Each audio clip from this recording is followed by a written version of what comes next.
पैसा पण काही वेगळीच गोष्ट आहे ना. ज्याच्याकडे नसतो त्याला कुणीच भाव देत नाही आणि ज्याच्याकडे असतो तो कुणालाच भाव देत नाही. कबीरदास महाराज म्हणतात, सब ही पैसे के भाई, अपना साथी नाही रे कोई. महाराजांना सुद्धा मनापासून धन्यवाद देईल. महाराज, पकवास वाजवणं ही काही सोपी गोष्ट नाही. ताई, आपण आळंदीमध्ये पाहतो संध्याकाळी रात्री 10 वाजता मुलं त्या ठिकाणी रियाजसाठी बसत असतात. बघा, सकाळचे 4 वाजता थंडीमध्ये आपल्याला गोधडीच्या बाहेर यायचं, बंगल्याच्या बाहेर यायचं म्हटलं तरी कंटाळा येत असतो.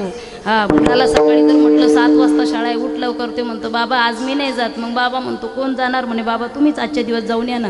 म्हणजे असं आपल्या जीवनामध्ये आपण कंटाळ करत असतो, पण याचा रियाज करणं खूप अवघड गोष्ट आहे, पकवास वाजवणं. महाराजांना पुनश्च एकदा धन्यवाद देईल. आमच्याबरोबर आलेले श्री हरिभक्त परायण मृदंगाचार्य राजू महाराज पातळे हे गोड पकवास वाजवतात. विशेषतः ते गुरुवर्य वैद्यबाबांचे पटशिष्य आहेत. महाराजांना सुद्धा मनापासून धन्यवाद देईल. या ठिकाणी सर्व टाळकरी महिला भगिनी आमच्या विनेकरिता आहेत. जोडीने आलात का तुम्ही? कुठे आहेत? काय हरकत नाही. सर्वच महिला आहे या ठिकाणी. आनंद वाटतो तुम्ही जेव्हा उभ्या राहता. आणि या ठिकाणी दोन्ही गायनाचार्य ताई आहेत, सोनाली दिदी करपे यांच्या संस्थेतील.